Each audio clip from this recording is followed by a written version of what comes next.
Discipline is forcing yourself to do what must be done, even when you don't want to. This is the truth most people avoid, but it is the truth that separates success from failure.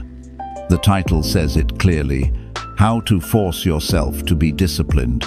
Because let's be honest, if you wait until you feel ready, you'll keep waiting forever. If you depend on motivation, you'll always fall short. Discipline is not a choice you make only on good days. It's the decision you make every single day, especially when it feels hardest. Think about it. How many opportunities have you lost because you delayed? How many times has comfort stolen progress from you? This message is not about theory, it's about reality. It's about learning to take control of yourself in the moments when excuses scream the loudest.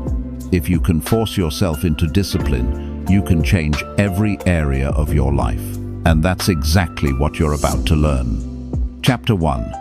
Face your laziness directly and refuse to negotiate.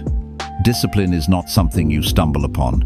It is not something that arrives at your door one morning with a smile. Discipline is something you must face, something you must confront, and most importantly, something you must force into your life when everything inside of you would rather avoid it.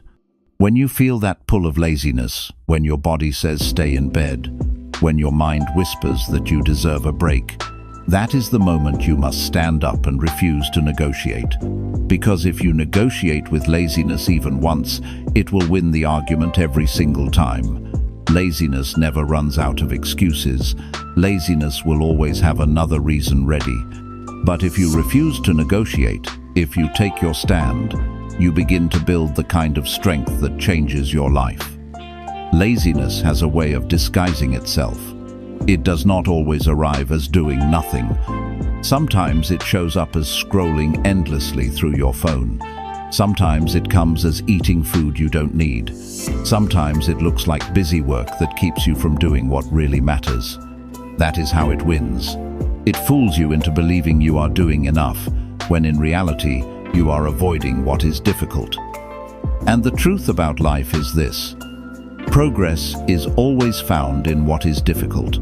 The things that push you, the things that make you sweat, the things that demand your focus, those are the things that shape you into a person of discipline. If you want to become disciplined, you have to learn to see laziness for what it truly is, the enemy of your future. When you wake up in the morning and you feel the weight of the bed holding you down, that is the moment discipline is calling your name. You either answer it or you turn your back on it. But here is the reality. Every time you turn your back on discipline, you strengthen your laziness. Every time you choose comfort over action, you train your mind to obey laziness. And then, when it matters most, when your life demands focus, you will already be conditioned to quit. That is why it is so dangerous to negotiate with laziness. Even the smallest excuses begin to shape your character. You think you are only skipping a workout, but what you are really doing is building the habit of saying no to discipline. Now ask yourself, how many times have you chosen the easy option over the necessary one? How many times have you said, "I will do it tomorrow," only to realize that tomorrow looked exactly like today? That is laziness negotiating with you, and you accepted the deal. But if you truly want to live a better life, you cannot keep signing that contract. You must face laziness directly, look it in the eye, and refuse to make a deal with it. You say no. You take action in that very moment, even if your mind screams otherwise. That is what forces discipline into your system. You see, the reason so many people remain stuck is not because they lack knowledge. It is not because they lack opportunity. It is because they negotiate with laziness. They wait until they feel ready. They wait until the conditions are perfect.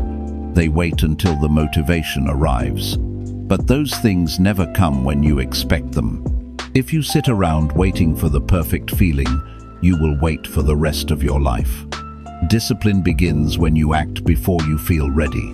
It begins when you face laziness directly, and you move in spite of it. The human mind is a master at creating comfort. It tells you stories. You worked hard yesterday. Take it easy today. You don't have the energy right now. Do it later. One skipped day won't hurt. These are not harmless thoughts. These are chains. They keep you tied down to the same level, the same results, the same life. And if you accept them, you become weaker without realizing it. You may think you are just resting, but in reality you are training yourself to surrender. This is why you must build the ability to recognize those thoughts and shut them down before they control you. Think about the people you admire most. They are not more talented than you. They are not luckier than you. They simply stopped negotiating with laziness. They built discipline by refusing to listen to excuses, by forcing themselves to act, even when they didn't feel like it. That is the secret. It is not glamorous. It is not exciting. It is simply the power to say no to the weakness inside of you and yes to the actions that will move you forward. Now, forcing yourself to be disciplined is not about being harsh with yourself for the sake of punishment. It is about respect. It is about respecting your future enough to make decisions today that will serve you tomorrow. When you refuse to negotiate with laziness, you are telling yourself, I am worth the effort. My future is worth the sacrifice. My goals are worth the discomfort. That is not self-punishment. That is self-respect at the highest level. The truth is, laziness never really goes away. It will show up tomorrow, and the day after, and the day after that. You cannot eliminate it, but you can weaken it. You can strip it of its power by refusing to give in to it. Every time you choose action over excuses, you take a piece of strength back for yourself, and over time, the balance shifts. Laziness becomes weaker. Discipline becomes stronger. Eventually, discipline becomes who you are, not just something you do. But that transformation begins with a single moment. The moment you stop negotiating. It will not feel easy at first. Your body will fight you. Your mind will argue with you. You will hear every reason to delay. But you must train yourself to recognize that this is the exact moment discipline is built. Not when it is easy, not when it is convenient, only when it is hard, only when you don't feel like it.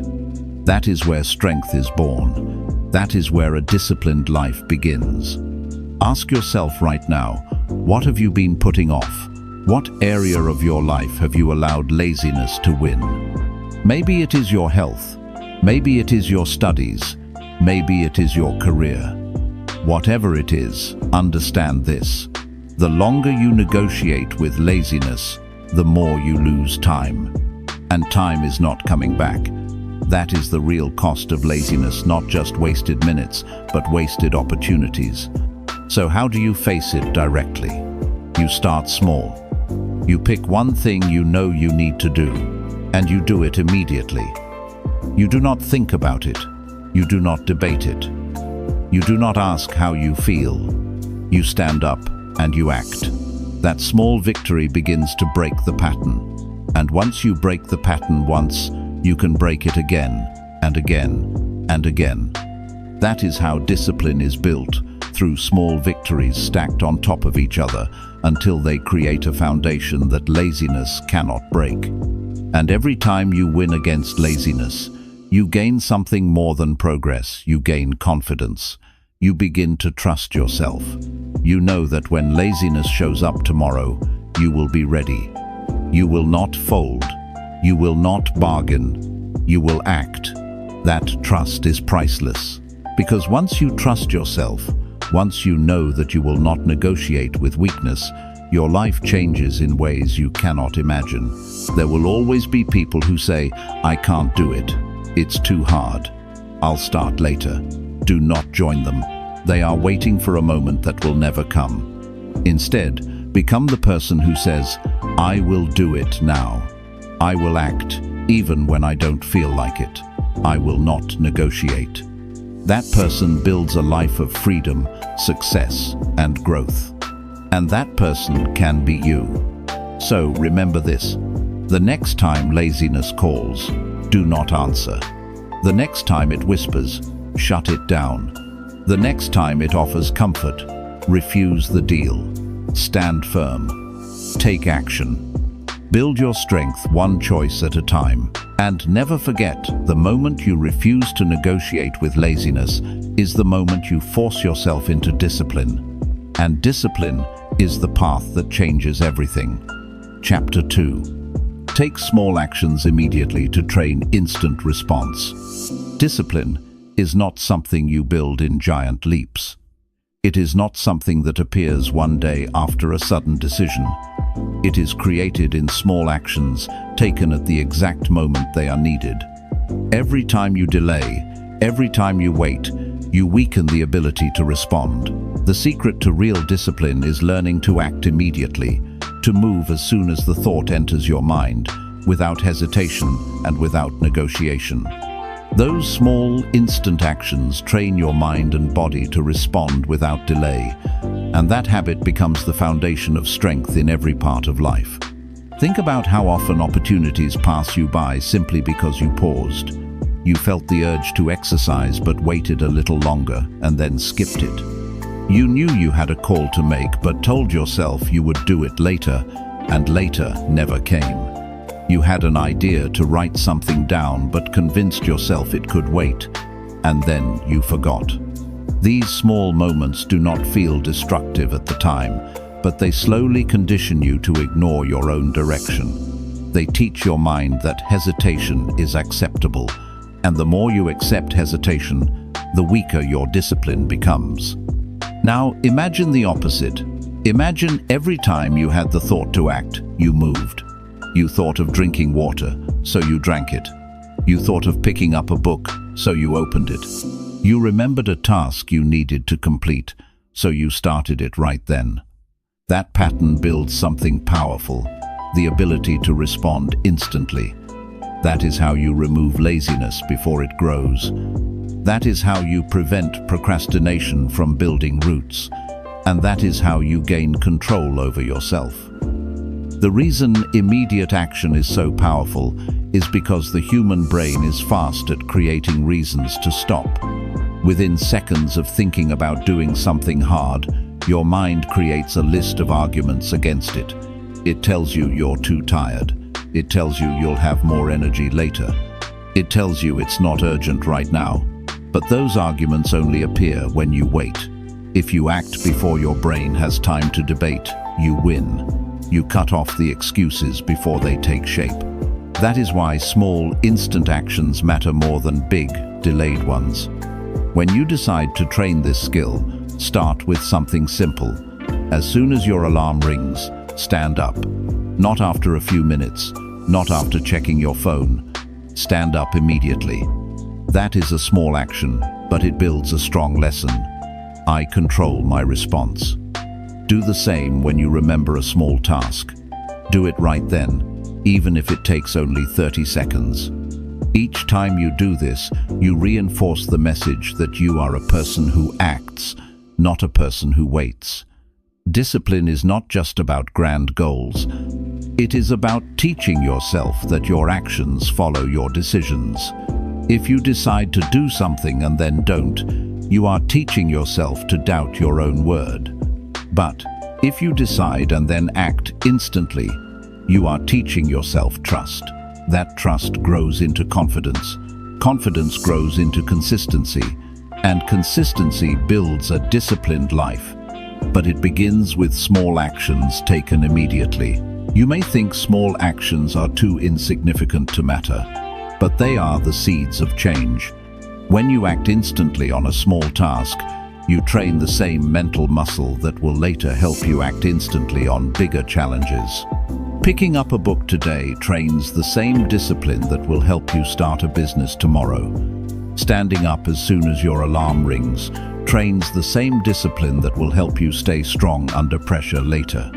You cannot skip the small steps. They are the training ground for the big ones. If you want to test yourself, give this rule a try. When you think of something necessary, count down from 3 and then do it. 3, 2, 1, move. Do not let the thought sit for long. That simple rule removes hesitation. It breaks the habit of waiting, and it forces you to build a new reflex. Act now. Over time, you won't need to count. Your body will move on its own. That is what real discipline feels like, not forced effort, but trained reflex. But here is the truth. You will not always feel like moving instantly. Some days the small action will feel heavier than it should. Some days you will want to delay. That is where training comes in. You are not building a lifestyle where everything feels easy. You are building a mind that acts regardless of feelings. Feelings change. One day you feel motivated, the next day you don't. If your life depends on feelings, you will live inconsistent.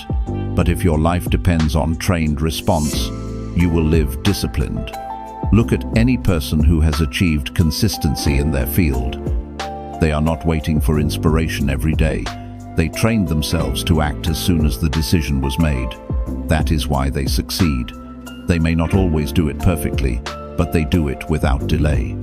And the truth is, discipline is not about perfection. It is about consistency of action over time. That consistency is impossible without instant response. You must also understand that waiting does more than waste time. It weakens your self-respect. Every time you delay, you feel the weight of disappointment. You know you should have moved, but you didn't. That small regret builds into frustration, and frustration, if repeated long enough, turns into self-doubt. That is the dangerous cycle of hesitation. But when you act immediately, even on something small, you feel a sense of pride. That pride fuels motivation. That motivation makes the next action easier. And soon, your life is filled with momentum instead of regret. Discipline is not a gift. It is a choice repeated until it becomes natural. And the most powerful way to train that choice is through instant action. When you think of doing something productive, move before excuses arrive. When you feel resistance, step into it quickly before it grows. Every instant action is a reminder that you are stronger than hesitation. The beauty of this approach is that anyone can start it right now. You don't need money, you don't need equipment, you don't need special skills. All you need is the willingness to act as soon as the thought appears. That is available to everyone, and the more you practice, the more natural it becomes. The first time you do it, it may feel uncomfortable.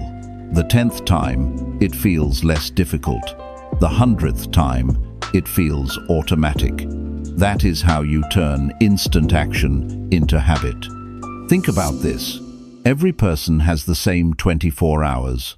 Some build disciplined lives, others waste their days. The difference is not time, the difference is response. Some act immediately, others wait. Which group do you want to belong to? The answer lies in what you do the moment a decision comes into your mind. If you want a stronger future, stop giving power to hesitation. Start honoring your thoughts with immediate action. When you feel the urge to do something good for yourself, move. When you know a task is waiting, handle it now. When you have the choice to delay or act, choose act. Those choices may seem small in the moment, but they are shaping who you become. The disciplined life is built in these exact moments, not tomorrow, not someday, right now, right here, in the decision you make today. Take small actions immediately, and you will train yourself to respond instantly. That instant response becomes your protection against laziness, procrastination, and wasted time. It becomes the tool that helps you live with focus and strength, and it becomes the foundation of a life that grows stronger every single day. When you decide to act instantly, you are telling yourself that your future matters more than your comfort. You are telling yourself that excuses will no longer run your life. You are telling yourself that you are in control. That message, repeated in small actions, will change everything. So when the next decision enters your mind, do not wait, do not hesitate, do not negotiate. Act, move, respond. Because the life you want is waiting, but only for the person who learns to act without delay. Chapter 3. Control your thoughts before they control your decisions. The greatest battles of discipline are not fought outside but inside the human mind. Every action you take begins first as a thought, and every decision you make is shaped by the direction of your thinking. If you do not learn to control what goes on in your head, then your life will always be led by impulses, emotions, and distortions. But when you gain control over your thoughts, you put yourself in the position to make stronger, clearer, and wiser choices. Discipline becomes possible only when you understand how powerful your thinking truly is. Most people underestimate how much their thoughts influence their lives. They believe that actions are separate from thinking. But in reality, action is only the extension of what you allow to stay in your mind. Think about it. The person who repeatedly tells themselves they will never improve eventually stops trying. The person who constantly thinks they will fail does not even begin. Thoughts are not harmless, they are the seeds of every decision, and every decision builds your future. This is why controlling your thoughts is the most important foundation for discipline. When you are not aware of what you think, your mind becomes a playground for negativity. One negative thought leads to another, and soon you are filled with hesitation, fear, or excuses. You say to yourself that you are too tired, that you are not capable, or that it is not worth the effort. If you allow these thoughts to sit in your mind, they will shape your actions. You may not notice it at first, but slowly you begin to avoid what is hard. You begin to settle for less than you are capable of, and over time your life reflects the weakness of those thoughts. The good news is that you can take back control. You can train yourself to filter your thoughts the way you filter the food you eat. You do not eat whatever is put in front of you without thinking. You choose carefully because you know it will affect your health. In the same way, you cannot allow every thought to take root. You must choose which thoughts are worth keeping and which ones must be replaced. This is a discipline in itself, the discipline of thought management. The first step to controlling your thoughts is awareness. Too many people live on autopilot, never stopping to notice what they are thinking. They assume their thoughts are facts, when in reality, most thoughts are simply opinions, interpretations, or echoes of past experiences. If you want to take control, you must learn to stop and examine. Ask yourself, what am I thinking right now? Is this thought leading me forward or holding me back? Is this thought building discipline or destroying it? The very act of asking these questions gives you the power to separate yourself from the thought instead of being controlled by it. The second step is replacement. You cannot simply force a thought to disappear. The human mind does not operate in empty space. If you want to get rid of a destructive thought, you must replace it with a constructive one. If your mind says, "I can't do this," you replace it with, "I may struggle, but I can learn and improve." If your mind says, "I don't feel like starting," you replace it with, "I will begin now," because starting creates momentum. Replacement is not about pretending everything is perfect. It is about directing your mind toward thoughts that build strength rather than weakness. Another important step is to limit the input that feeds negative thoughts. Your environment is constantly shaping the way you think. The news you consume, the conversations you have, the people you spend time with, all of these leave an impression on your mind.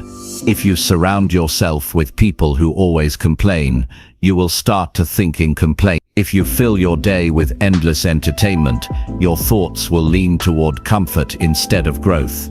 Controlling your thoughts also means controlling what you expose yourself to daily. If you want discipline, you must create an environment that feeds your mind with clarity, focus, and direction.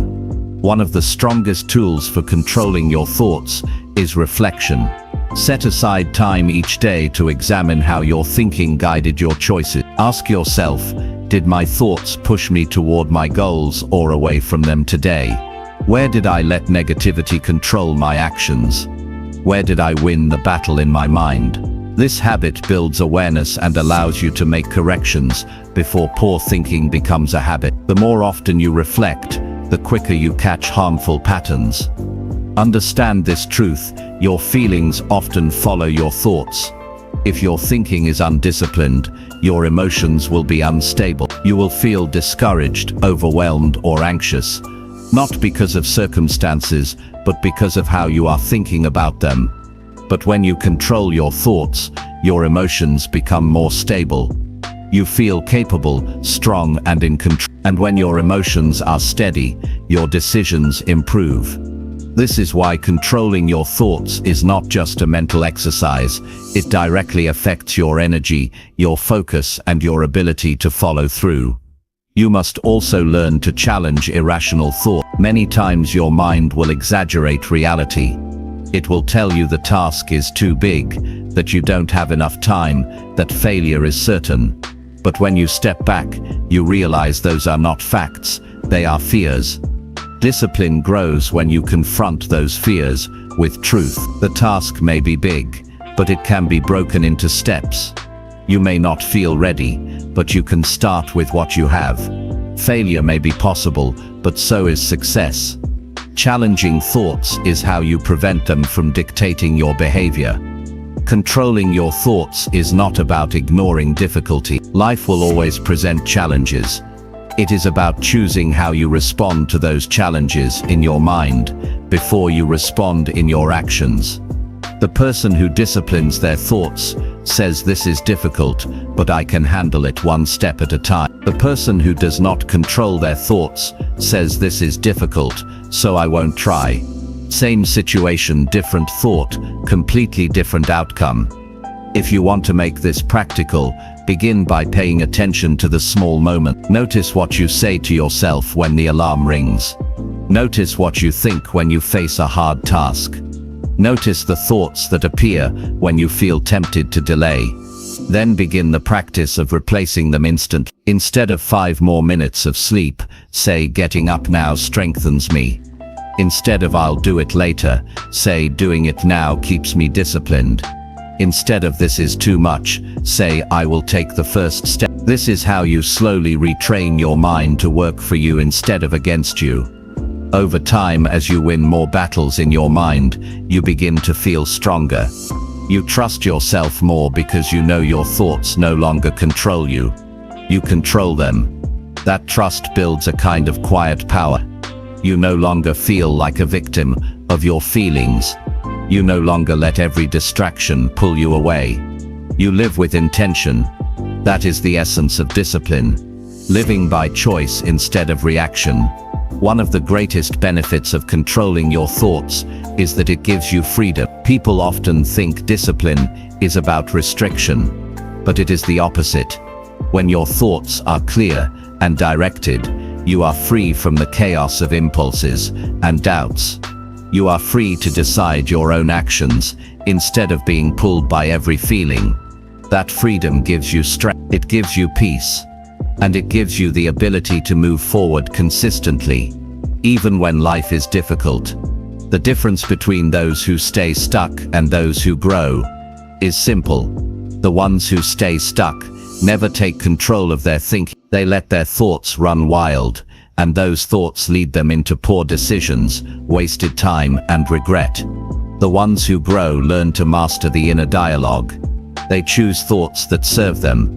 They replace weakness with strength. And because of that, their actions follow a higher path. From this moment forward, make it your mission to notice your thinking. Treat every thought as a visitor knocking on the door of your mind. Some visitors you welcome in because they bring value. Others you send away because they bring harm. The power to decide who stays and who leaves is yours. When you exercise that power daily, discipline becomes not just an action, but a way of life. Do not wait until your thoughts drag you into poor decisions. Take control at the first moment. Direct your mind before it directs you. Replace weakness with strength, doubt with determination, hesitation with action. This is how you take ownership of your life. And this is how you build the discipline that will carry you to every goal you set for yourself. Chapter 4. Force repetition until your brain accepts new behavior. Human behavior is built on patterns. Whatever you do repeatedly becomes easier to do again. The brain is designed to adapt, and it does not care whether what you repeat is useful or destructive. If you repeat procrastination, it becomes natural. If you repeat excuses, they become automatic. If you repeat strength, that becomes automatic too. The way you rewire your brain for discipline is through deliberate repetition, forcing yourself to do the behavior again and again until it feels normal. At first, it feels uncomfortable, even unnatural, but repetition changes what your brain accepts as familiar. Think about the first time you tried to do something difficult. It felt heavy, awkward, or exhausting. Maybe it was exercising, waking up earlier than usual, or speaking in front of others. The first time is always the hardest. But notice what happens after you repeat it. The difficulty begins to fade. The task feels less foreign, and eventually it becomes a regular part of your life. That shift did not happen because the task changed. It happened because your brain adjusted to the repetition. What was once unusual became routine. The problem for most people is that they quit before that adjustment takes place. They start a new behavior, but when it feels uncomfortable, they tell themselves it is not for them. They expect discipline to feel natural immediately. But nothing feels natural in the beginning. Walking once felt impossible. Reading once felt overwhelming. Driving once felt terrifying. You overcame those things only because you forced repetition until your brain accepted them. The same principle applies to every habit you want to build. Discipline grows when you push past the stage of discomfort and keep repeating. That is the test. The brain is stubborn. It prefers the old patterns. It wants to keep you in what feels safe. When you introduce a new behavior, it resists. That resistance is not a signal to quit. It is a signal that your brain is adjusting. If you keep repeating, you break the resistance. But if you stop, you train your brain to resist even more the next time. This is why forcing repetition is not optional. It is necessary. The key to making repetition work is consistency, not intensity. Doing one massive effort and then stopping does not rewire anything. Doing something small every day does.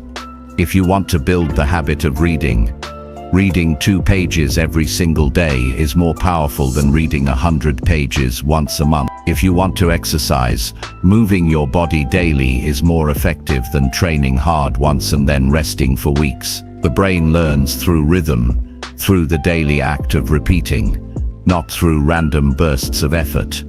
You must also remove the expectation of instant change. Too many people want quick results. They want their brain to accept new behavior after 1 or 2 tries. When that does not happen, they quit. But your brain does not change on demand.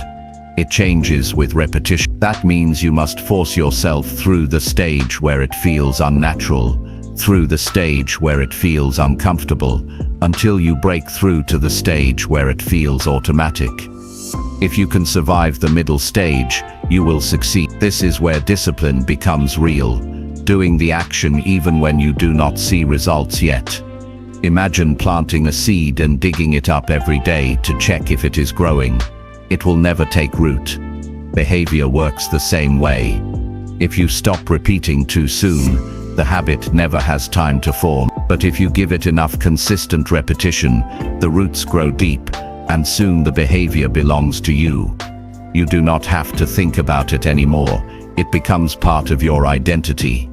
Repetition also has another powerful effect. It builds evidence for your mind. Every time you repeat a disciplined action, you are showing yourself proof that you can do it.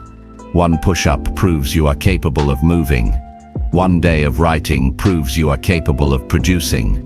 1 day of controlling your schedule proves you can direct your time. Each repetition is evidence that weakens doubt and strengthens belief. Eventually, the belief becomes so strong that the behavior is no longer forced, it is who you are.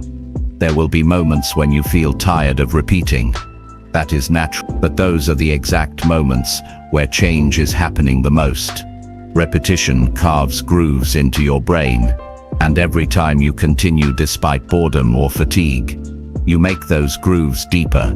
The deeper the groove, the easier it becomes to repeat again. Quitting at that stage erases your progress, but persisting solidifies it. That is why persistence is more important than motivation. Motivation comes and goes. Persistence comes from repetition, and repetition creates discipline. One practical way to make repetition work is to attach it to something you already do. If you want to build the habit of gratitude, write down 3 things you are thankful for right after brushing your teeth. If you want to build the habit of exercising, do a few push-ups after you pour your morning glass of water. Linking a new behavior to an existing one creates a natural trigger for repetition. The more you link, the easier it becomes to repeat without forgetting. You must also celebrate the completion of repetition, not just the outcome. Many people only reward themselves after big results. But the truth is, repeating the action itself is the real victory. Each repetition is a win. When you acknowledge that, you reinforce the behavior, and your brain becomes more willing to repeat it again. This is how you make repetition sustainable. Another challenge with repetition is monotony. Doing the same thing every day can feel boring. But boredom is part of training. Your brain craves novelty. But novelty does not build discipline. Repetition does. You must be willing to endure the plain days, the days where it feels uneventful, because those days are the ones that change you. When you learn to stay consistent without needing excitement, you prove to yourself that you are serious. That seriousness is what separates those who succeed from those who quit. Think about how repetition has shaped your current life. The way you walk, the way you speak, the way you react to stress, all of it came from repetition. You did it enough times until it became automatic. If repetition shaped your old habits, it can shape new ones too. The question is not whether repetition works. It always works. The question is whether you are willing to force it long enough for your brain to accept it. The most powerful part of repetition is when it moves from being something you do to something you are. At first you say, I am trying to be disciplined. After enough repetition, you say, I am disciplined. That shift is not in words, it is in identity. You no longer have to remind yourself every day. You simply live it. But the only way to reach that stage is through forced, consistent repetition. If you want to test yourself, choose one small behavior and commit to repeating it daily for the next 30 days. Do not miss a single day. It could be writing 1 paragraph, drinking more water, or turning off your phone before bed. Force yourself through the discomfort, through the boredom, through the resistance. Watch what happens. By the end of 30 days, your brain will start to accept it as normal. Extend it to 60 days, and it becomes harder not to do it than to do it. That is the power of repetition. You shift the default of your brain. The reason most people never change is not because they lack ability, but because they lack patience with repetition. They underestimate how long it takes for the brain to adapt. They want shortcuts, but the truth is, repetition is the shortcut. It feels slow, but it is the fastest path to change. Because once your brain accepts a new behavior, you no longer fight against yourself. You move forward naturally, without constant struggle. That is real freedom. Discipline is not a mystery. It is simply the result of forcing repetition until your brain surrenders to the new pattern. At first, you carry the habit, then the habit carries you. And when that happens, you no longer depend on willpower every day. You depend on who you have become. That transformation is available to anyone willing to repeat long enough. So do not quit at the stage where it feels unnatural. Do not give up when it feels boring. Do not stop when results are not immediate. Force the behavior again and again, until it feels like part of your identity. That is how discipline is created. That is how lives are changed. And that is the path waiting for anyone who chooses to repeat, until the brain accepts the new way of living. Chapter 5.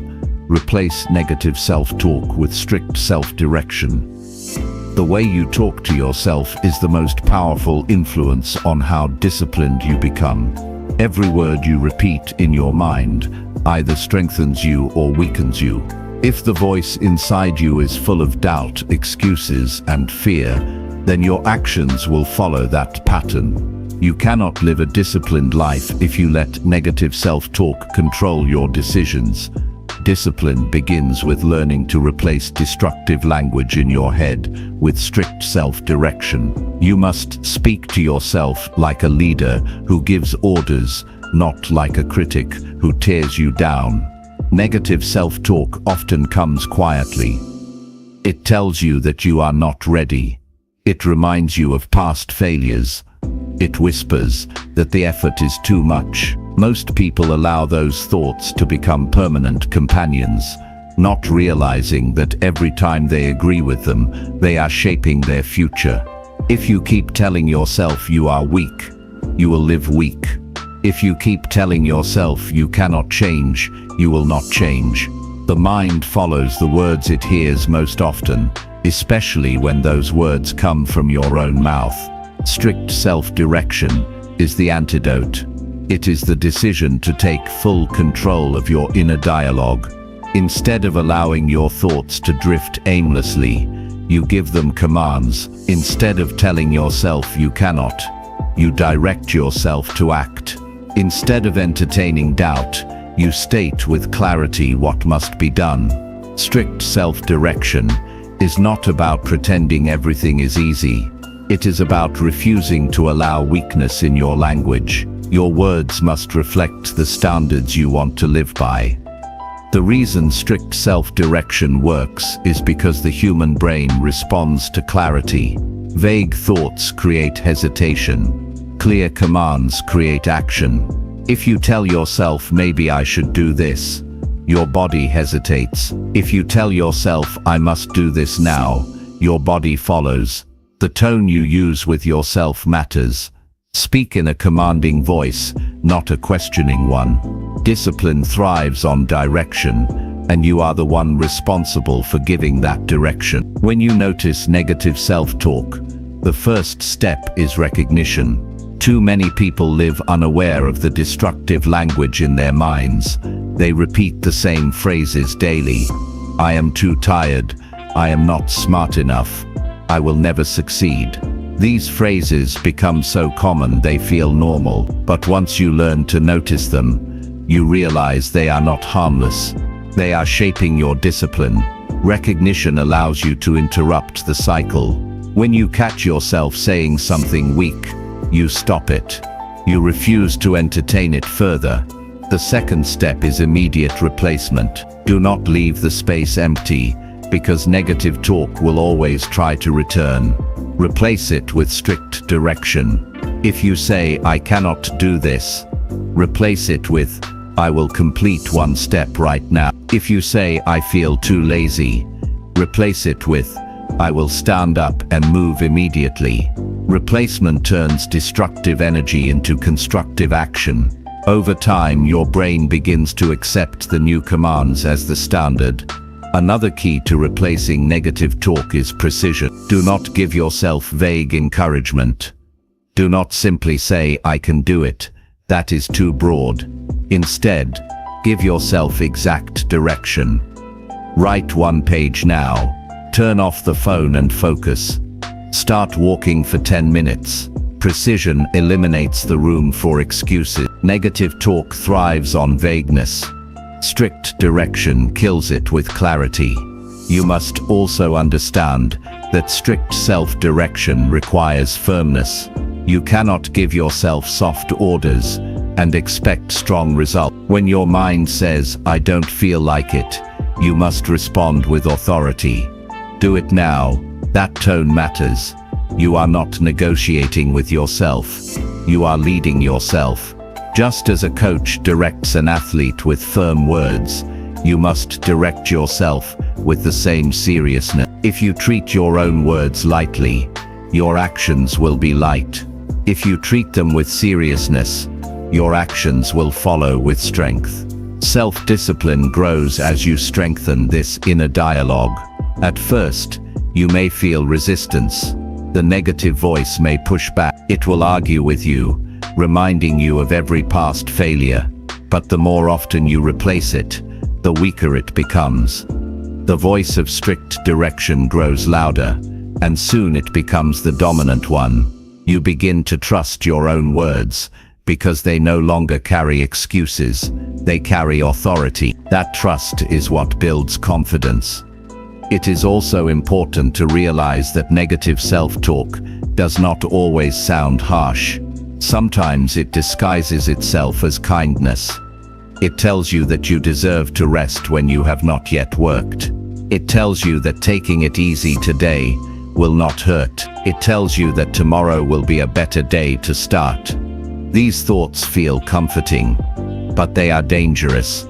They are traps that keep you weak. Strict self-direction cuts through those false comforts with clarity. It says, rest is earned, not given.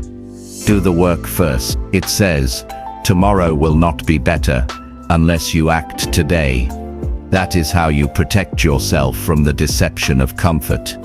Your environment will also influence your self-talk. If you spend time around people who constantly complain or lower their standards, their language will echo in your head.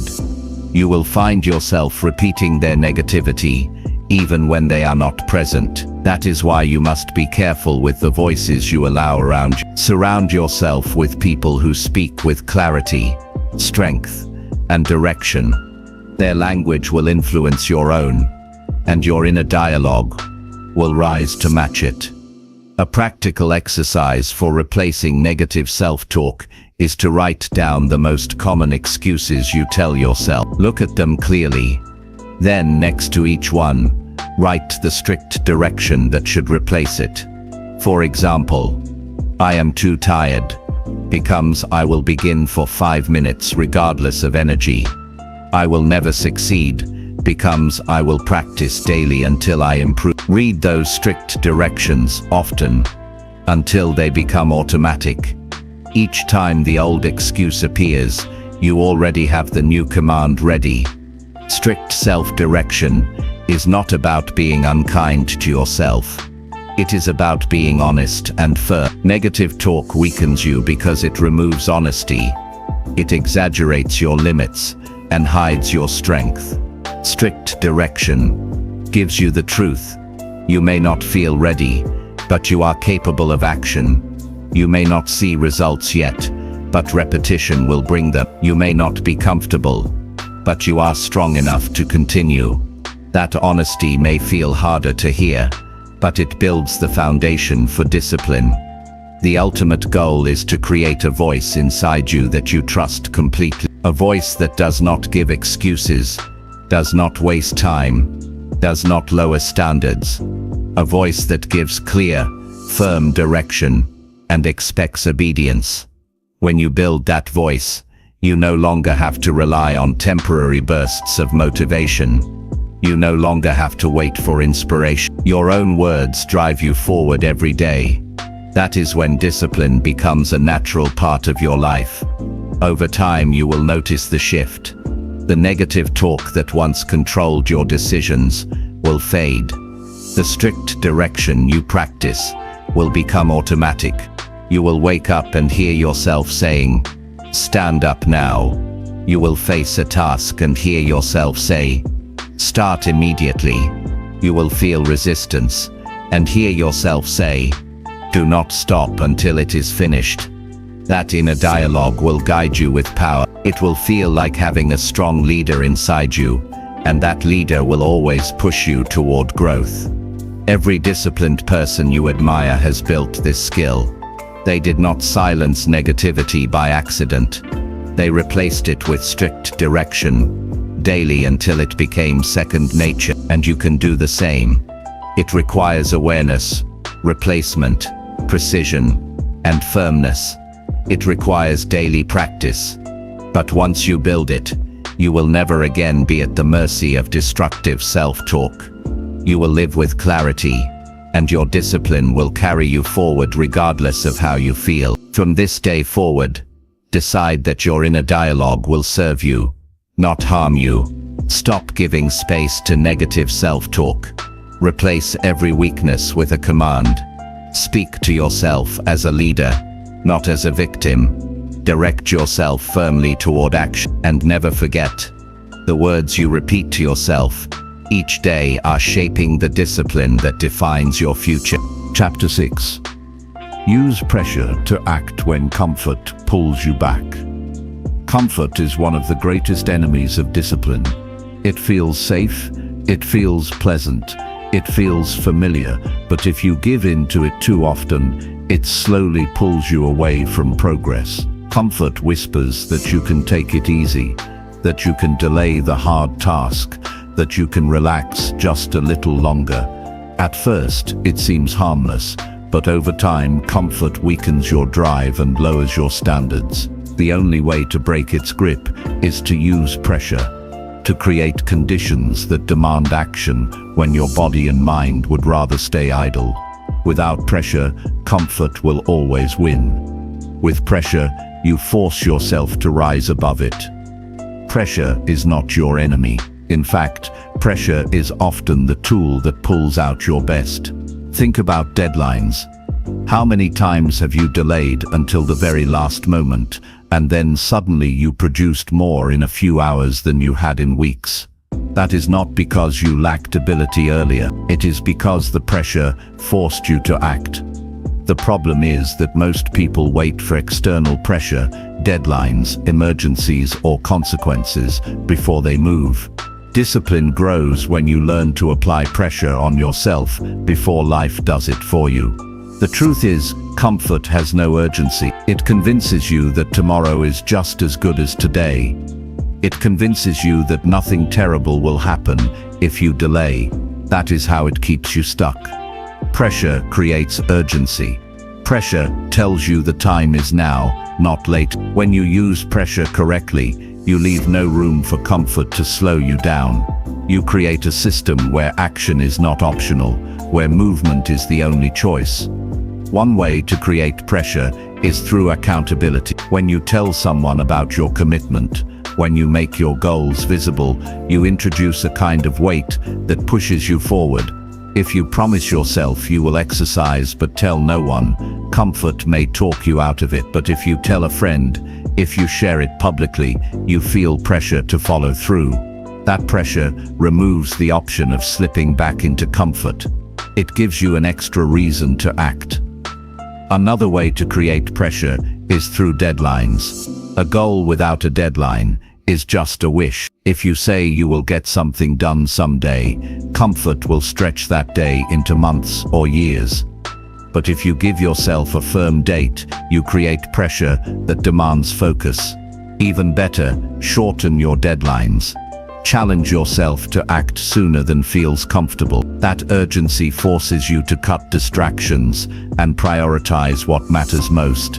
Without deadlines, comfort will always stretch your timeline. With deadlines, you compress time and accelerate growth.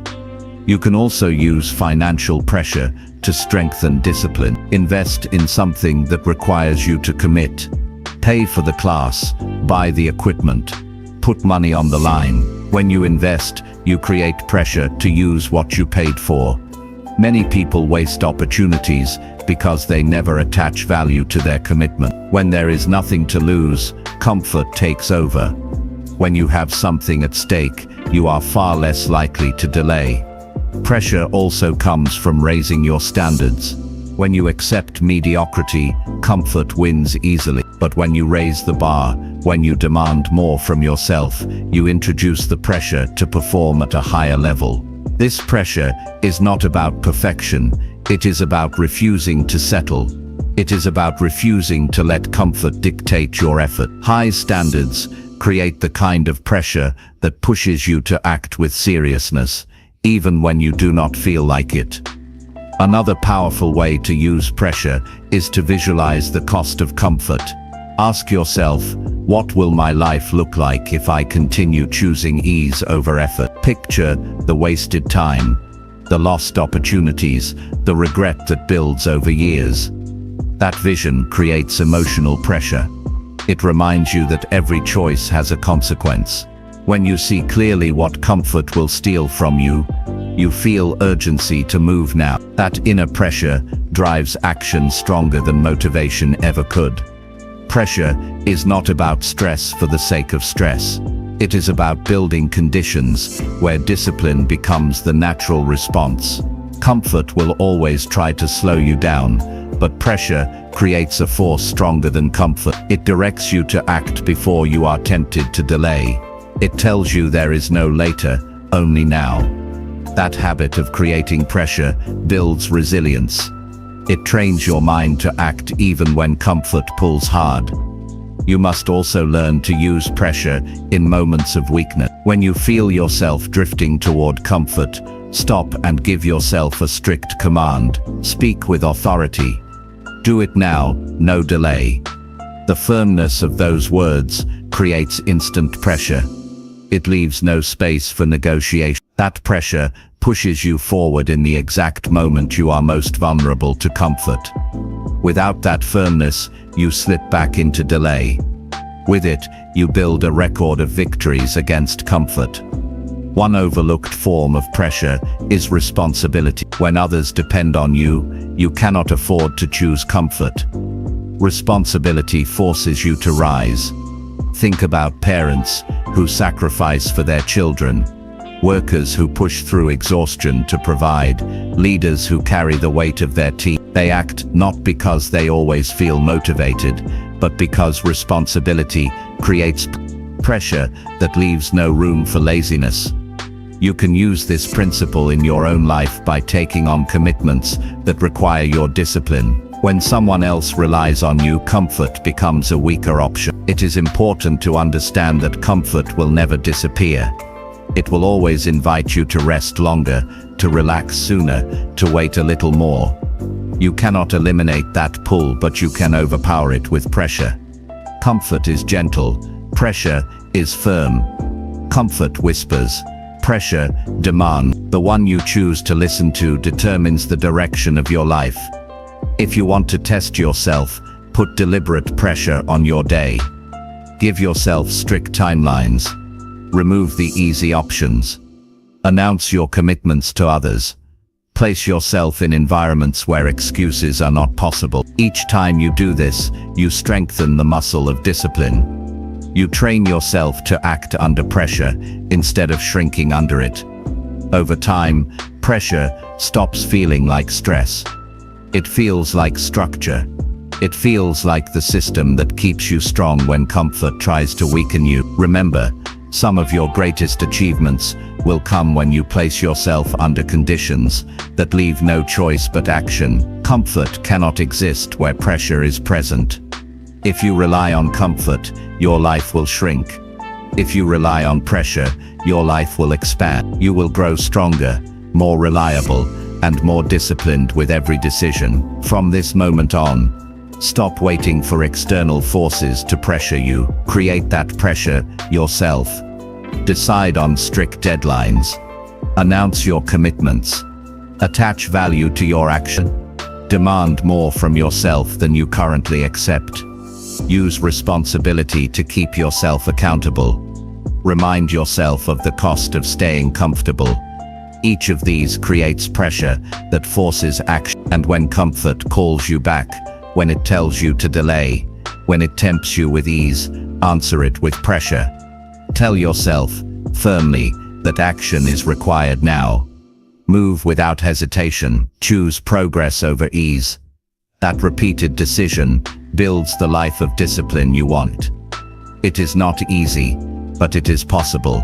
And every time you use pressure to defeat comfort, you prove to yourself that you are capable of far more than you Chapter 7. Build mental toughness by choosing effort over relief. Mental toughness is the ability to keep moving forward when every part of you wants to stop. It is the strength to stay with the effort instead of escaping into comfort. Life constantly presents you with two choices: choose effort and grow stronger, or choose relief and stay weak. The easy road tempts you every day, but if you always take it, you will never know your real capacity. The disciplined life belongs to those who train themselves to choose effort consistently, even when the relief looks more inviting. You must understand that toughness is not built in comfort. It is created in the moments when effort feels heavy, when resistance feels unbearable, when you would rather escape. That is the exact moment where you can either quit or push through. If you quit, you teach yourself that relief is more important than progress. If you push through, you teach yourself that effort defines you. Over time, these choices shape your identity. You either become the person who gives in to relief, or the person who thrives under effort. Most people underestimate how often they choose relief without realizing it. They reach for food when they are stressed, instead of addressing the real issue. They check their phone to avoid facing the hard task. They stop short of finishing what they started, because the effort is uncomfortable. Each of those moments feels small, but they accumulate into a pattern. That pattern either builds weakness or builds toughness. The mind adapts to whichever one you feed. Choosing effort means you refuse to run from discomfort. You accept that growth requires pain.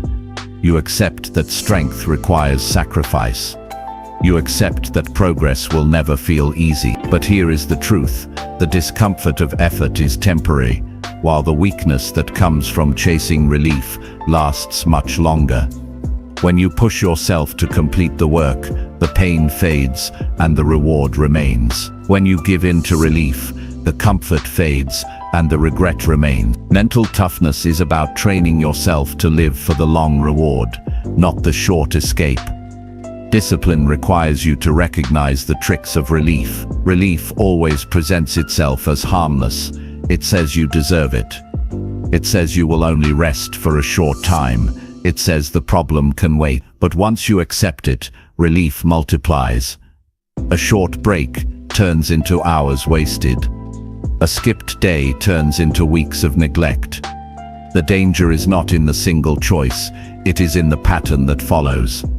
Every time you allow relief to control you, you weaken your ability to choose effort next time. That is why you must be ruthless in rejecting false relief.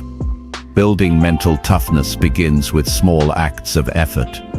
You do not need to start with the hardest challenge. Start with something simple, like finishing your workout without cutting it short, completing your task before checking your phone, or staying focused for a set amount of time without distraction. Each of these small victories strengthens your tolerance for effort. They send the message to your mind that you can endure discomfort. The more you repeat them, the stronger your toughness becomes. As you grow stronger, you can begin to deliberately seek effort. Choose to walk instead of taking the elevator. Choose to stay with the problem instead of quitting when it gets hard. Choose to finish what you started, even when you want to leave it incomplete. Each of these choices builds your resilience. Mental toughness is not a gift you are born with. It is a habit you create by consistently choosing effort over relief. Another essential part of toughness is self-respect. When you choose effort, you prove to yourself that you can be trusted to finish. That trust builds pride, and pride fuels confidence. But when you choose relief, you lose respect for yourself. You may enjoy comfort in the moment, but later you feel disappointed. That disappointment weakens confidence. You start doubting your own ability to follow through. The only way to reverse that is to rebuild trust through effort. Every time you push past comfort, you earn back your respect. Mental toughness also requires patience. Relief always looks attractive because it offers immediate comfort. Effort demands time before results appear. You may work for weeks or months before seeing significant change. This is where many people quit. They cannot handle the gap between effort and reward. But the disciplined person accepts that patience is part of the process. They understand that every day of effort is a brick in the foundation. They trust that the reward will come if they keep stacking those bricks. That trust is what allows them to keep choosing effort even when relief is calling loudly. One practical way to build toughness is to set rules for yourself that you do not break. For example, you decide that you will not go to sleep until you complete your daily target. You decide that you will not stop halfway once you begin. These rules act as anchors. When relief tempts you, the rules remind you of the standard you live by. Strict personal rules create the kind of pressure that keeps you aligned with effort. Without them, it is too easy to drift into excuses. You must also remember that effort feels different once you get started. The hardest part is the beginning. The first few minutes of pushing yourself always feel heavier than the rest. That is where most people surrender. But if you force yourself past that beginning, the body and mind adjust, and the effort becomes manageable. The key is to push through that initial resistance without giving in to relief. If you do that repeatedly, your toughness grows naturally. Discipline also grows when you stop seeing effort as punishment and start seeing it as training. Effort is not a punishment for weakness, it is the path to strength. Every difficult task is a workout for your mind. Every uncomfortable moment is practice for resilience. When you adopt this perspective, you no longer resent effort. You embrace it as the tool that makes you unshakable. That mindset shift is critical. People who see effort as punishment run from it. People who see effort as training welcome it. Relief may feel good for a moment, but it cannot build character. Character is built only in effort. When you are tired but keep going, you grow. When you are afraid but take action anyway, you grow. When you want to quit but stay until it is finished, you grow. These moments define toughness. They separate the disciplined from the undisciplined, the achievers from the average, and every person has access to them. The difference is whether you choose effort or relief.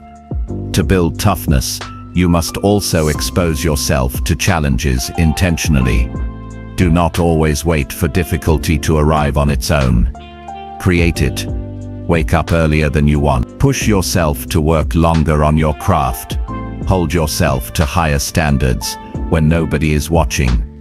Voluntarily choosing effort makes you stronger, so when life forces effort on you, you are already prepared. The more you train under self-imposed effort, the less likely you are to break when real pressure comes.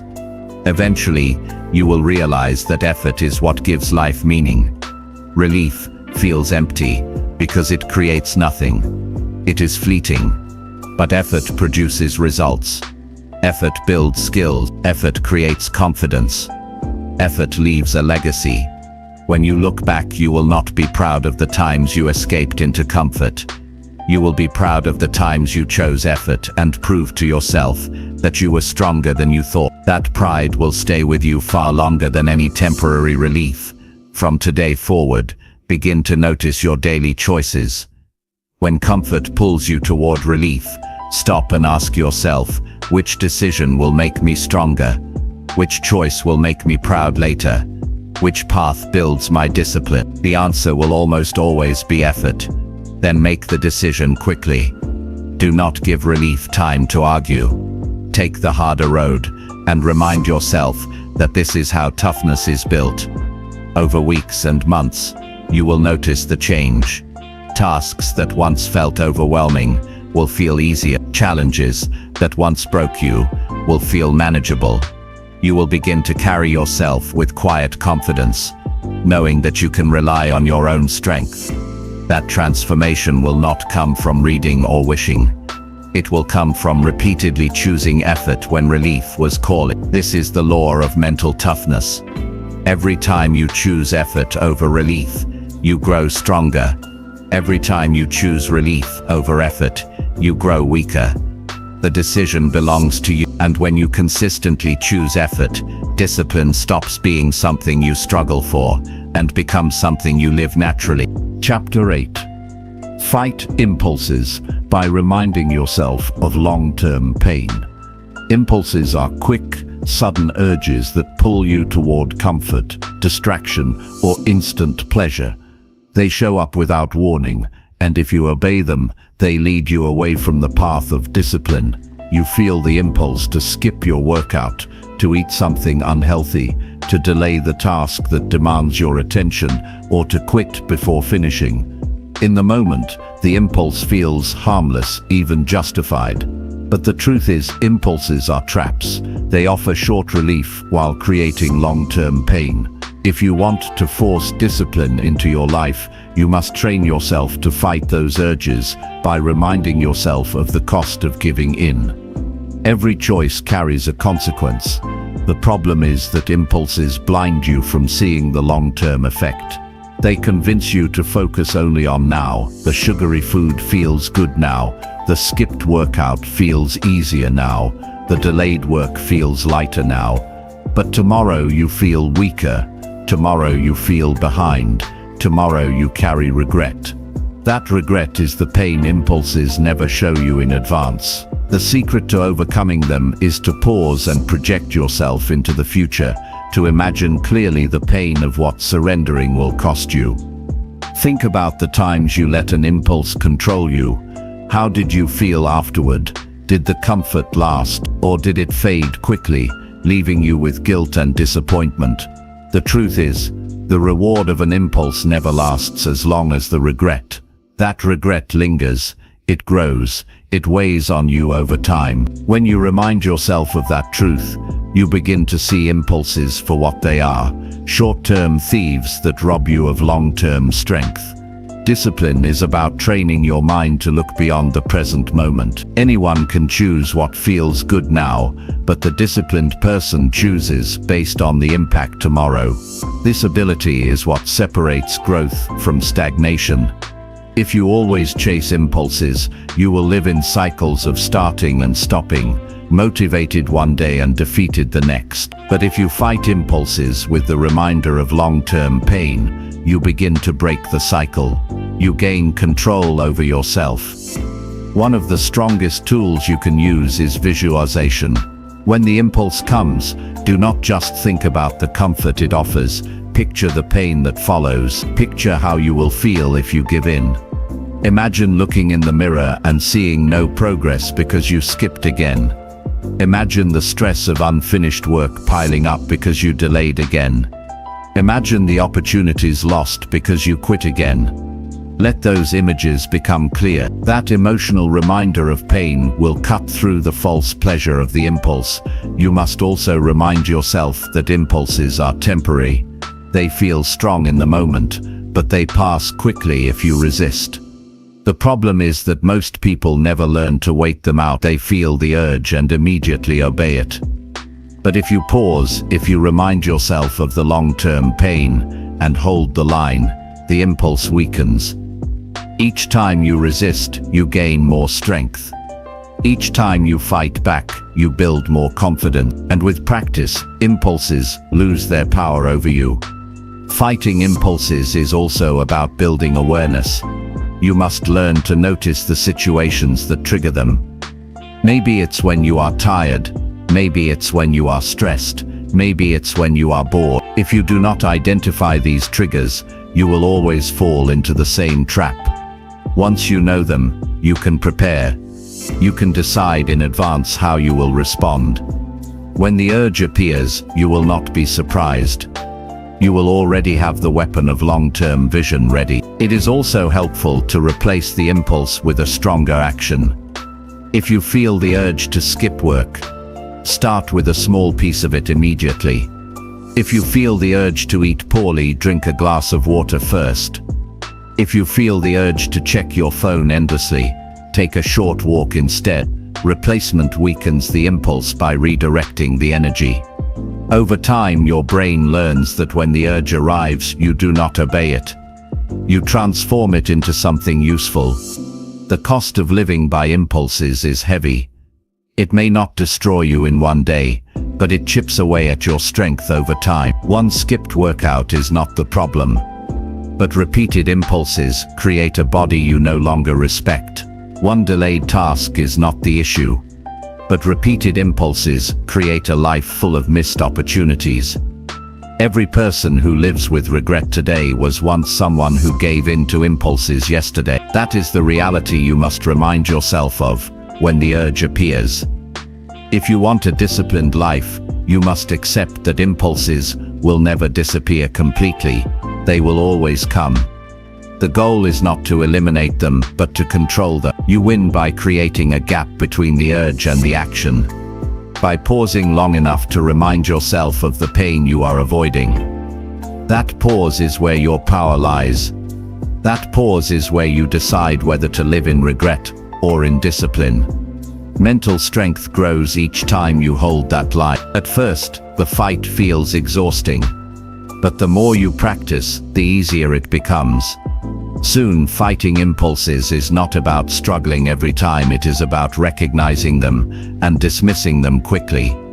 You gain a sense of mastery over yourself. You begin to feel proud not just of what you achieve, but of what you no longer surrender to.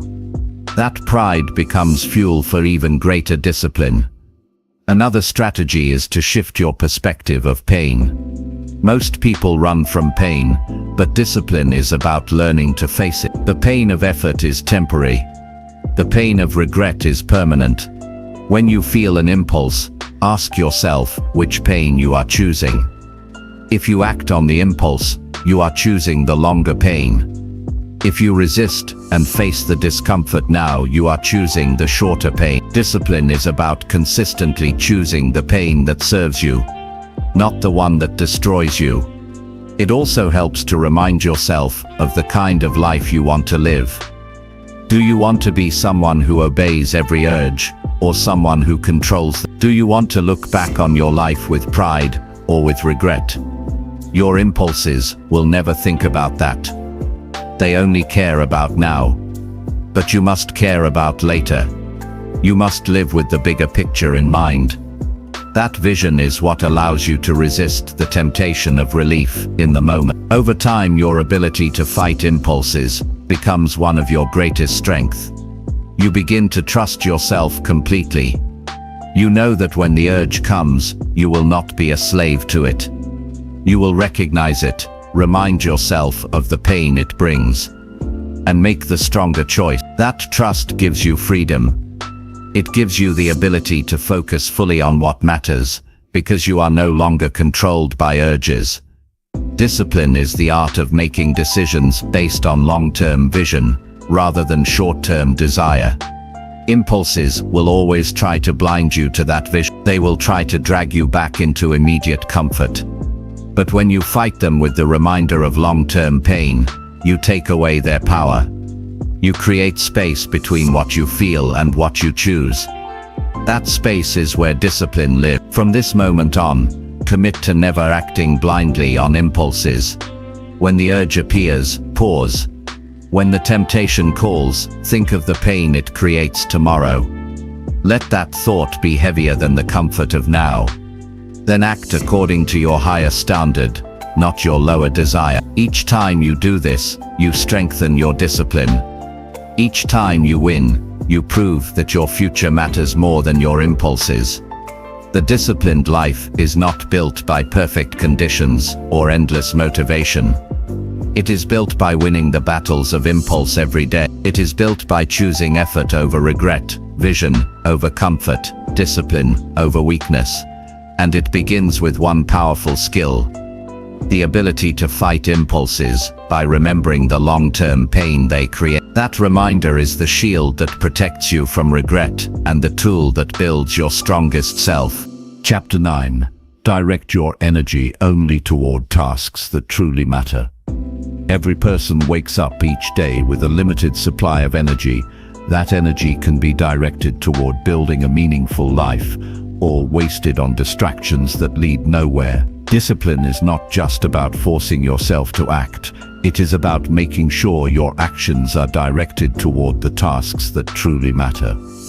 Without this focus, you can work hard all day and still feel empty because your energy went to things that made no real difference. A disciplined life is not measured only by activity, it is measured by progress in the areas that shape your future. The reason so many people feel drained yet unfulfilled is because they scatter their energy across too many things. They spend hours reacting to messages, scrolling through endless content, worrying about opinions that don't move their life forward, or chasing trivial tasks that make them feel busy but not productive. At the end of the day, they are exhausted, yet nothing important has been built. That is the trap of undirected energy. When you live this way long enough, you begin to believe that effort itself is enough, but effort without focus is wasted effort. The discipline that changes your life comes from saying no to the unimportant and yes only to the essential. The first step to directing your energy wisely is clarity. You must know what truly matters to you. Without clarity, you will be pulled in every direction by demands, temptations, and distractions. Ask yourself, what are the few things in my life that create the biggest results? What actions move me closer to health, growth, stability, or freedom? These answers will not be the same for everyone, but every person must define them. Once you are clear, the discipline is to align your energy only with those priorities. It is easy to get caught in the noise of daily life. Every notification, every invitation, every request from others pulls at your attention. If you do not protect your focus, the world will decide for you where your energy goes, and the world will rarely direct you toward your highest priorities. That is why you must be deliberate. You not simply hope your energy will go to the right places. You must decide in advance. You must protect your focus like it is your most valuable resource, because it is one of the strongest strategies is to identify your top 3 tasks each day. The tasks that truly matter, and commit to completing them before anything else. These are not errands or busy work. These are the actions that align with your long-term goal. When you give your energy to them first, you ensure that no matter what else happens, your day produces progress in what counts. Too many people fill their mornings with small distractions and then wonder why they have no energy left for the work that matters. Discipline means flipping that pattern, doing the important first and leaving the trivial for later, if at all. Another way to direct your energy is by creating boundaries. Discipline is not just about what you do, but about what you refuse to do. Every time you say yes to something meaningless, you are saying no to something meaningful. If you constantly allow others to interrupt your time, if you constantly agree to obligations that do not serve your goals, you are giving away your energy. Discipline requires the strength to say no firmly and without guilt. That no protects your energy for the tasks that build your future. You must also learn to recognize false productivity. False productivity is doing things that feel like work, but create no real impact. Organizing endlessly, checking emails every few minutes, over-researching instead of acting. These give the illusion of progress, but waste your limited energy. The disciplined person asks constantly, is this moving me forward? If the answer is no, they redirect immediately. That habit alone separates the truly productive from the perpetually busy. Directing energy is not just about work, it applies to every area of life. If you pour energy into arguments, negativity, or trying to please everyone, you weaken your capacity to grow. If you invest energy in learning, health, meaningful relationships, and building skills, you strengthen your life. The discipline is in choosing where your attention goes, and being ruthless about cutting out what drains you without return. Another critical piece is managing your peak energy. Every person has hours in the day when they are sharpest. For some, it is the morning. For others, later in the day. The disciplined person identifies those hours and reserves them for the most important work. They do not waste their sharpest energy on trivial tasks. They guard that time fiercely. This single decision can transform your productivity, because directing your best energy to your best work multiplies results. It is also vital to track where your energy goes. Most people have no idea how much time they lose to distraction. Hours disappear in entertainment, gossip, or mindless scrolling. And they wonder why nothing changes. When you track your habits honestly, you see clearly the leaks in your discipline. Awareness creates the opportunity to redirect. Each time you catch yourself drifting, you can remind yourself, this is not where my energy belongs. Then you bring it back to the tasks that matter. Directing energy requires courage, because it often means disappointing others. People will always want your attention for things that benefit them, not you. They will not care if it drains your focus. If you do not stand firm, you will constantly give away your energy. Discipline is not about being selfish, it is about being intentional. If you cannot protect your energy, you cannot build the life you want. And when you waste your energy, nobody else pays the price, you do. There is also a deeper reason why directing your energy is essential. Life is short, and every day you spend on meaningless tasks is a day you never get back. The regret of wasted energy is painful. Many people realize too late that they spent years working on things that did not matter, only to find themselves with nothing of value to show. Discipline saves you from that regret. It ensures that your time, effort, and focus are invested in building something lasting.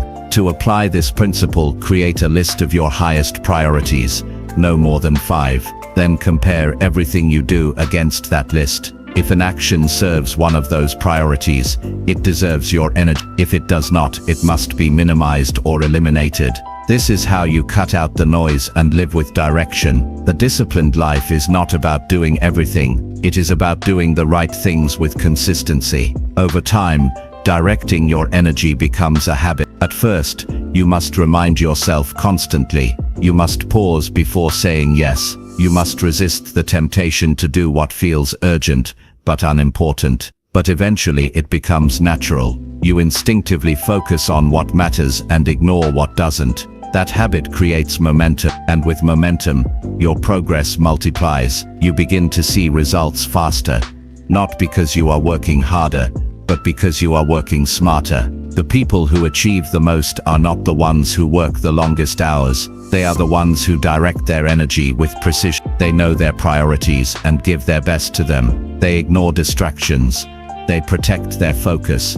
They invest in what creates growth. That is the secret. Not endless effort, but disciplined effort, directed toward meaningful tasks. From this moment on, challenge yourself to notice where your energy goes. Ask yourself often, is this building the life I want? Is this moving me toward my goals? Or is it draining me? Then make the disciplined choice. Direct your energy only toward the tasks that truly matter. Cut out what is meaningless, protect your focus, and watch how your life begins to transform when every ounce of energy fuels progress instead of being wasted on distraction. Chapter 10. Condition your mind to act without waiting for motivation. Motivation is a feeling, and feelings are unreliable. They come and go without warning. One day you feel unstoppable, the next day you can hardly get yourself to move. If you build your life on waiting for motivation, you will never be consistent. You will only act when conditions feel good, and you will fall back the moment they don't. Discipline requires something stronger than motivation. It requires conditioning your mind to act regardless of how you feel. This conditioning is what separates people who dream from people who achieve. The truth is that action does not depend on motivation. Action creates its own energy. Many people get this backwards. They sit and wait for the right emotion to appear before they begin. They think they need inspiration before they can start the project, go to the gym, or change their habits. But inspiration often only arrives after action has already begun. The very act of moving generates the momentum that feelings cannot. If you only move when you feel motivated, you will waste countless opportunities. If you train yourself to move without it, you will create results every day. Conditioning your mind to act means removing choice from the equation. When you decide that something must be done, you no longer wait to see if you feel like it. You act because it is required, just as a soldier does not decide whether to train. Just as a pilot does not decide whether to check the aircraft, you build rules for yourself that do not depend on moods. Those rules condition you to follow through whether you feel excited or tired, inspired or bored. You move because you trained your mind to obey the decision, not the feeling. One of the most effective ways to build this conditioning is to create non-negotiables. These are commitments you do every day, no matter what.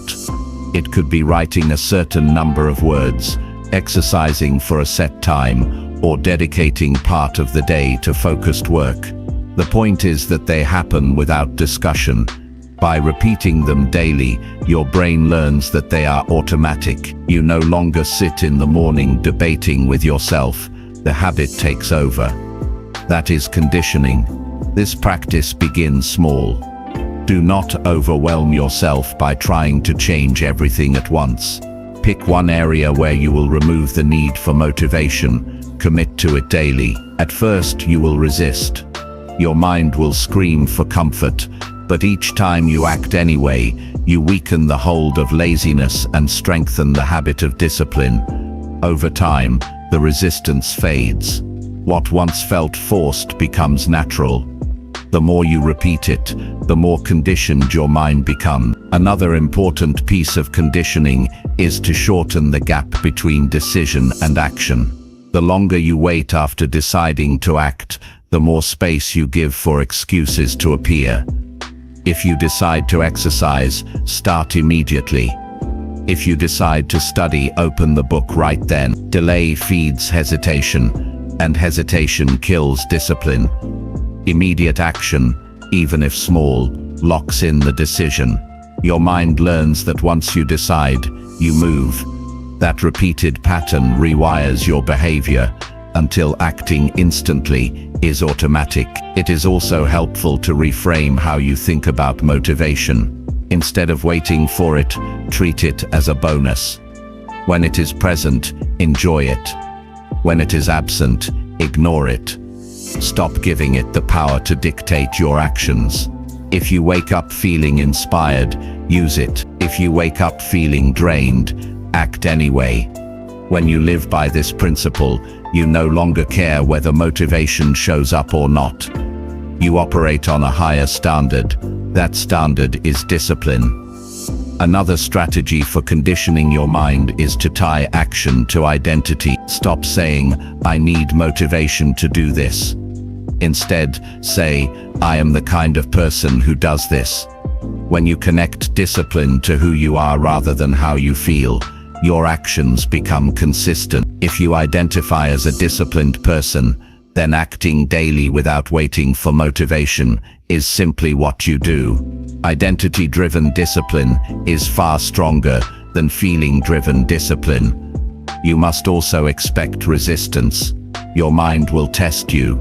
It will search for reasons to delay. It will remind you of how tired you are, how much easier it would be to do it later, how small the task is compared to the effort required. This mental resistance is natural. The key is not to eliminate it, but to act despite it. Each time you do, you prove to yourself that you are stronger than resistance. That proof builds confidence, and confidence reinforces discipline. There is also value in embracing discomfort directly. Many people avoid action because they wait for it to feel good. But part of conditioning is teaching yourself that you can act even when the task feels unpleasant. You can write when you don't feel creative. You can train when your body feels heavy. You can study when your mind feels distracted. By doing so, you teach yourself a powerful truth. Your feelings are not in charge. You are. That realization transforms the way you live. Conditioning also benefits from structure. If your days are unstructured, you leave space for indecision. If you have clear routines, your brain shifts into action without waiting for permission. Wake up at the same time. Begin your work at the same time. End your day with the same ritual. These structures condition your behavior until they no longer feel like choices. They feel like automatic parts of your life. The fewer decisions you leave to feelings, the stronger your discipline becomes. Think about the people you admire who have achieved extraordinary results. Do you believe they felt motivated every day? Of course not. They acted because they trained themselves to move without motivation. They understood that the work must be done whether the emotion was there or not. That is why they are consistent. Consistency is not built on inspiration. It is built on conditioning. The cost of waiting for motivation is high. You lose time. You lose progress. You lose trust in yourself. Each time you delay, you reinforce the belief that you cannot act without the right move. That belief grows stronger until you feel powerless to change. But the opposite is also true. Each time you act without motivation, you reinforce the belief that you are in control. That belief grows stronger until action becomes second nature. That is the path to freedom. From today on, stop relying on feelings to guide your life. Train yourself to act based on commitment. Condition your mind by repeating daily actions until they are automatic. Shorten the gap between decision and movement. Create non-negotiable standards. Embrace discomfort as part of the process. Treat motivation as optional, not essential. Build an identity based on discipline, not emotion. These principles will